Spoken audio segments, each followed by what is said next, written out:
غلطی کرنے کے بعد وہ چرب زبانی اچنا لفاظی سے کام لیتا ہے، ایسا بولتا ہے میں یہ چاہ نہیں رہا تھا، میں یہ کر نہیں رہا تھا، میرے سے ایسا ہو گیا ہے، لہذا اسی طرح کی وہ باتیں کرنے کی کوشش کرے گا تو اچانک اس کو منظر دکھا دیا جائے گا، وہ وجدوا ما عملوا حاضرا، وہ خود دیکھے گا وہ کیا کر رہا ہے، کیسے کر رہا ہے، کتنی غلطی کر رہا ہے اور غلطی کی نیت کے ساتھ کر رہا ہے یا اس سے نادانستہ سرزد ہو رہی، ساری چیزیں وہ خود دیکھے گا۔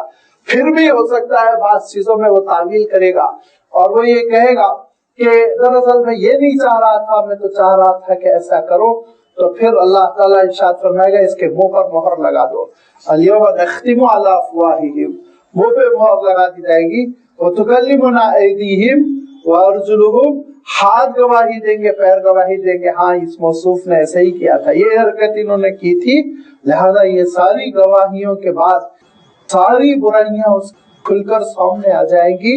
وَحَاقَ بِهِم مَا كَانُوا بِهِ يَسْتَهْزِئُونَ، اور پھر جو دل لگیاں کرتا تھا دین کے سلسلے میں اور جو دین کے سلسلے میں تعویلات کرتا تھا، وہ ساری چیزیں اس کو لپٹ لیں گی، اس کے اطراف میں آ کر اس کے لیے مصیبت بن جائے گی۔ وَحَاقَ بِهِم، اور لپٹ جائے گی ان سے، مَا كَانُوا بِهِ يَسْتَهْزِئُونَ، وہ ساری چیزیں جن کو دل لگی سمجھ کر اس دنیا میں کرتا رہتا ہے، مذاق اڑاتا ہے دین کا، اہمیت نہیں دیتا، تعویلات کرتا ہے، وہ سب اس قیامت کے دن اس کے لیے مصیبت بن کر کھڑی ہوئی ہوں گی۔ وَقِيلَ الْيَوْمَ، اور کہا جائے گا آج، نَنسَاكُمْ كَمَا نَسِيتُمْ لِقَاءَ يَوْمِكُمْ هَذَا، آج کی اس ملاقات کو جیسے تم نے دنیا میں فراموش کر دیا تھا، بالکل ایسے ہی آج ہم تم کو اپنی رحمتوں سے نظر انداز کر دیں گے۔ اللہ کی رحمتوں سے ایسے لوگوں کو نظر انداز کر دیا جائے گا کیونکہ انہوں نے دنیا میں اللہ کے احکام کو نظر انداز کیا۔ نسیتم لقاء یومکم ھذا، آج کے دن کی ملاقات کا تم نے گویا کہ انکار کر دیا تھا، اس کو بھلا دیا تھا، فراموش کر دیا تھا۔ نسیہ کے معنی ہوتے بھلا دینا، اور نسیان یاد رکھیے بھلا دینا، جس کو کبھی کبھی ایک بیماری سے بھی تعبیر کیا جاتا ہے۔ یہ نسیان دراصل آپ غور کیجئے، یہ کوئی ایسی بیماری نہیں ہے جو انسان کو طبعی طور پر اور انسان کو خارجی طور پر ملتی ہے، اس کے اوپر مسلط بن کر ظاہر ہو جاتی ہے، نہیں۔ نسیان بھلا دینے کی جو کیفیت ہوتی ہے، آپ غور کر لیجئے، دراصل یہ بھلا دینے کی کیفیت ہوتی ہے جس چیز کو انسان اہمیت نہیں دیتا وہ چیز ہی فراموش کرتا ہے، بھلا دیتا ہے۔ اس کو آپ نے اسکولوں میں دیکھا ہوگا نا کہ طالب علم انکار کرتا ہے اور کہتا ہے کہ میں ہوم ورک کر کے نہیں لایا، بھول گیا، تو عام طور پر ایک پیٹنٹ جملہ ہے جو ٹیچرز ایسے موقع پہ استعمال کرتے ہیں، کھانا کھانا نہیں بھولے تھے، کھانے کو تم نے اہمیت دی تو کھانا کھانا نہیں بولا، لیکن تم نے پڑھنے کو اہمیت نہیں دی لہذا پڑھنا تم بھول گئے۔ یہ نسیان جو ہے بھلا دینے کی کیفیت دراصل اہمیت نہ دینے کا دوسرا نام ہے۔ نفسیاتی طور پر سائیکالوجیکلی آپ اس حقیقت کو سمجھ لیجئے۔ کوئی صاحب آپ سے کہتے ہیں کہ ارے میں وعدہ تو کرا تھا آپ سے، آپ کے پاس لیکن میں بھول گیا، یہ کام کرنے کا آپ سے میں وعدہ کیا تھا، آپ سے ملاقات کرنے کا، آپ کو کال کرنے کا میں نے وعدہ کیا تھا لیکن میں بھول گیا، تو اس کے معنی آپ اس کا ترجمہ یوں کر لیجئے، میں نے جو وعدہ کیا تھا اس کو میں نے اہمیت نہیں دی، میں نے اس کو اہمیت نہیں دی۔ اہمیت کا معاملہ ہے، انسان جس چیز کو اہمیت دیتا ہے یاد رکھیے اس کو کبھی وہ نہیں بھولتا۔ آپ اپنی ڈیلی لائف میں تجربہ کر لیجئے، ایک صاحب جو ہے وہ بڑے معروف تھے اپنے بھولے پن کی وجہ سے، بھول جانے کی صفت کی وجہ سے، یہ بھول گیا میں وہ بھول گیا، لیکن ان کے اپنے جو ذاتی معاملات ہوا کرتے تھے اس میں کبھی نہیں بھولتے تھے، کبھی چوک نہیں ہوتی تھی، بالکل وقت پر بجا لاتے تھے۔ تو یہ وجہ یہ ہے کہ اپنے شخصی معاملات کو اہمیت دیتے ہیں اور جو ذمہ داری دوسرا دے رہا ہے اس کو اہمیت نہیں دیتے، یہ ان کی نفسیات ہے۔ لہذا اللہ تعالیٰ یہ جو بات ارشاد فرما رہا ہے کما نسیتم لقاء یومکم ھذا، اس کا سیدھا سیدھا ترجمہ ہے تم قیامت کو اہمیت نہیں دیتے تھے، دکان کو اہمیت دیتے تھے، تم قیامت کو اہمیت نہیں دیتے تھے، قیامت کی کامیابی کو اہمیت نہیں دیتے تھے، خاندان کے نظام کو اہمیت دیتے تھے، تم اپنے خاندان والوں کے مطالبوں کو اللہ کے مطالبوں کے مقابلے میں اہم سمجھتے تھے، تم نے نماز کو نہیں بھلایا، نماز کو کوئی بیماری کی وجہ سے تم نماز سے غافل نہیں ہوئے، بلکہ تم نے نماز کے مقابلے میں دفتر میں بیٹھے رہنے کو اہمیت دی، تم نے نماز کے مقابلے میں دوستوں کی مجلس میں بیٹھے رہنے کو تم نے اہمیت دی، نماز کے مقابلے میں دعوت کو تم نے اہمیت دی۔ یہ ہے، اس کو انسان تعبیر کرتا ہے میں بھول گیا تھا، میں بھول گیا تھا، ذہن سے نکل گیا تھا۔ آپ اہمیت نہیں دے رہے تھے تو ذہن سے تو نکلے گی بات، لازمی بات ہے۔ لہذا ارشاد فرمایا جب تم نے دنیا میں اللہ تعالیٰ کے تقاضوں کو اہمیت نہیں دی تھی، فراموش کر دیا تھا، جب دنیا میں تم نے فرائض کو فراموش کر دیا تھا، جب دنیا میں تم نے تقوی کو فراموش کر دیا تھا، اطاعت کو فراموش کر دیا تھا، تو آج اللہ کی رحمتوں کے امیدوار بن کے کیوں کھڑے ہوئے ہو؟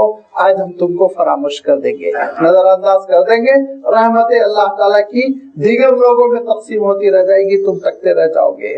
وَقِيلَ الْيَوْمُ نَنْسَاكُمْ كَمَا نَسِيتُمْ لِقَاءَ يَوْمِكُمْ هَذَا، کہا جائے گا اس دن آج تم کو ہم فراموش کرتے ہیں، نظر انداز کرتے ہیں، جیسے کہ تم نے آخرت کے دن ہم سے ملاقات کے اس تصور اس عقیدے کو فراموش کر دیا تھا، نظر انداز کر دیا تھا۔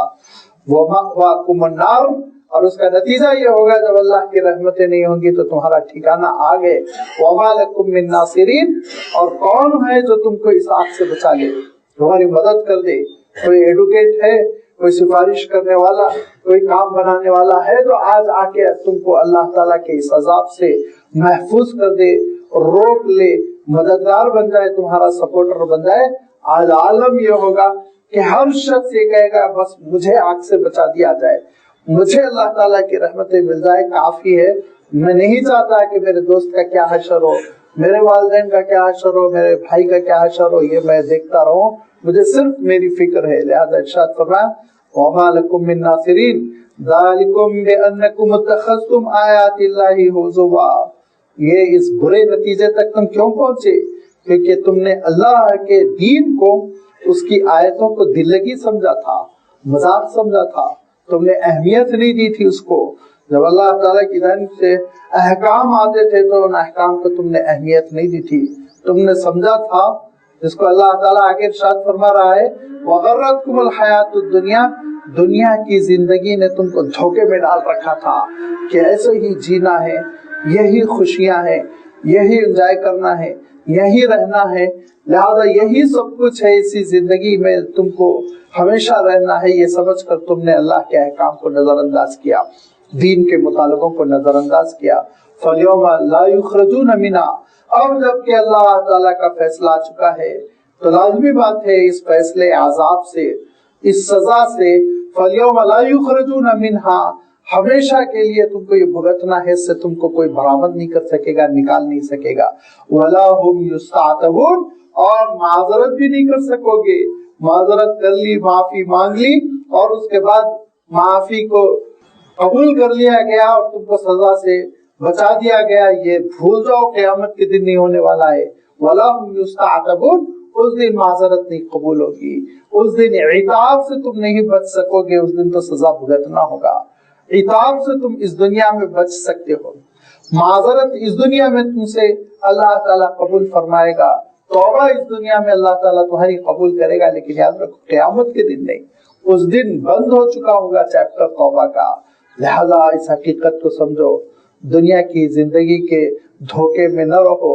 یاد رکھو یہ جو دنیا کی زندگی ہے دراصل حقیقت میں اس میں کوئی حقیقت نہیں ہے، کوئی ریالٹی نہیں ہے، یہ ساری جو چیزیں تم دیکھ رہے ہو، دل فریبیاں، حسن، جمال، ہلچل، خوشیاں، یہ دراصل تمہاری اپنی آنکھوں کی روشنی ہے، تمہاری آنکھوں کی روشنی ہے۔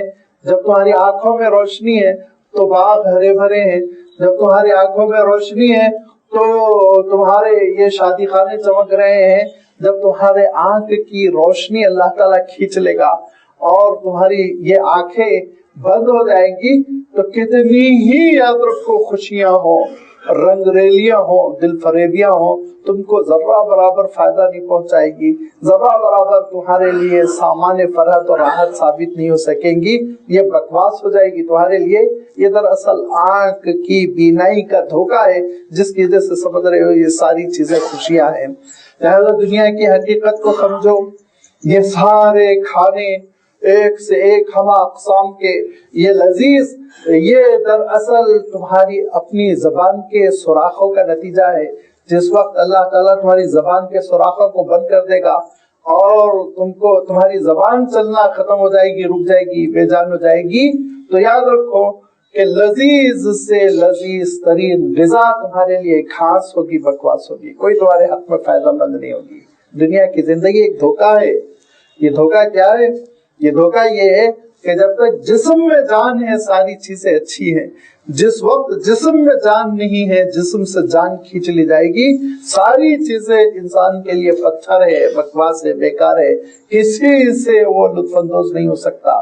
لہذا اس دنیا کی زندگی کی حقیقت کو سمجھو، اور اللہ تعالیٰ نے جس مقصد کے لیے بھیجا ہے، اللہ کی آیتیں جو تم سے مطالبہ کر رہی ہے، اللہ کا دین جو تم سے مطالبہ کر رہا ہے، اطاعت کا، فرما برداری کا اور آخرت میں اجر پانے کا، اس حقیقت کو سمجھو، قربانی دو، حقیقتوں کو فراموش نہ کرو، احکام کو فراموش نہ کرو، اور اس کے لیے تم اپنی راحت کو کبھی قربان کرو، اپنی نیند کو کبھی قربان کرو، اپنی دولت کو کبھی قربان کرو، پھر اس کے بعد تم قیامت کے دن جو اجر پاؤ گے وہ حقیقی اجر رہے گا، ہمیشہ رہے گا، دائمی رہے گا۔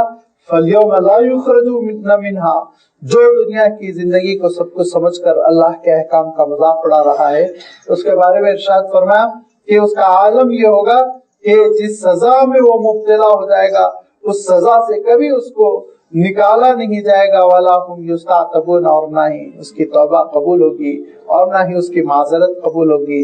فَلِلَّهِ الْحَمْدُ رَبِّ السَّمَاوَاتِ وَرَبِّ الْأَرْضِ رَبِّ الْعَالَمِينَ، تعریف تو اسی ایک پروردگار کی ہے جو آسمانوں کا بھی رب ہے، زمین کا بھی رب ہے، ساری کائنات کا رب ہے، اس پوری کائنات کا، ہر مخلوق کا، ہر اسپائس کا، ساری چیزوں کا وہ رب ہے۔ تو لازمی بات ہے تعریف اسی کی ہے، اور جب تعریف اسی کی ہے تو وَلَهُ الْكِبْرِيَاءُ فِي السَّمَاوَاتِ وَالْأَرْضِ، تو یاد رکھو بلندی بھی اسی کی ہے، کبریائی بھی اسی کی ہے، حکومت بھی اسی کی ہے، عظمت بھی اسی کی ہے، ساری چیزیں بس اسی کی ذات کے لیے سزاوار ہے۔ انسان تو بندہ ہے، ادنا سا بندہ، کمزور بندہ، اور ایسا بندہ جس کا اپنے جسم پر حکم نہیں چلتا، ایسا بندہ جس کی زندگی بڑی عارضی ہے، اور اس کی زندگی اتنی مختصر ہے کہ اس کو 300-400 سال بھی نہیں جینا ہے، ایک ہی صدی کے اندر اس کا کام تمام ہو جائے گا۔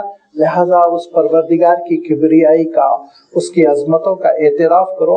وَهُوَ الْعَزِيزُ الْحَكِيمُ، جو غلبے والا، حکمت والا، کنٹرول والا ہے اور حکمت والا ہے۔ العزیز الحکیم، یہ دونوں صفتیں اللہ نے بیک وقت بیان کی، کیونکہ ہوتا یہ ہے کہ یاد رکھیے کبھی کبھی قابو ہوتا ہے، کنٹرول ہوتا ہے، لیکن کاموں میں لاجک نہیں ہوتی، بیٹھے بٹھائے انسان غلط سلط کام کر جاتا ہے۔ لہذا اللہ تعالیٰ ارشاد فرماتا ایسا نہیں، اس کو قابو ہے، اقتدار ہے، حکومت ہے، عزت ہے، اس کے معنی یہ نہیں ہے کہ وہ کوئی کام بغیر کسی لاجک کے، بغیر کسی حکمت اور سبب کے کرے، ہرگز نہیں۔ وہ حکیم، ہر کام میں حکمت ہے۔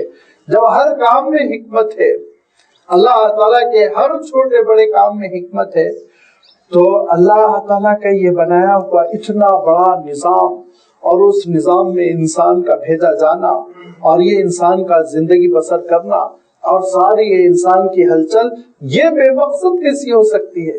لازمی بات ہے بے مقصد نہیں ہے، ایک مقصد کے ساتھ اللہ تعالیٰ نے انسان کو اس کائنات میں، اس دنیا میں بھیجا، اور وہ مقصد یہی ہے کہ انسان اللہ تعالیٰ کی معرفت پیدا کرے اور بندگی اس کی بجا لائے، اس کی فرما برداری میں زندگی بسر کرے۔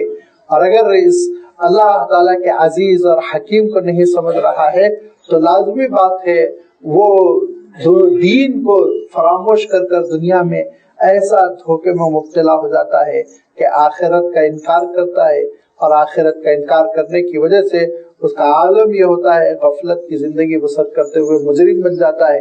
اللہ تعالیٰ نے اس سلسلے کو سورۃ الاحقاف میں بھی بیان فرمایا، یہی آخرت کی حقیقت اور قیامت کی حقیقت سے، آخرت کی حقیقت سے غافل بننے والا دنیا میں کیسے مجرم بنتا ہے اور دنیا میں وہ کیا کیا کر جاتا ہے، تو احقاف والوں نے کیا کیا کیا تھا اس کا تذکرہ آنے والی صورت میں کیا ہے.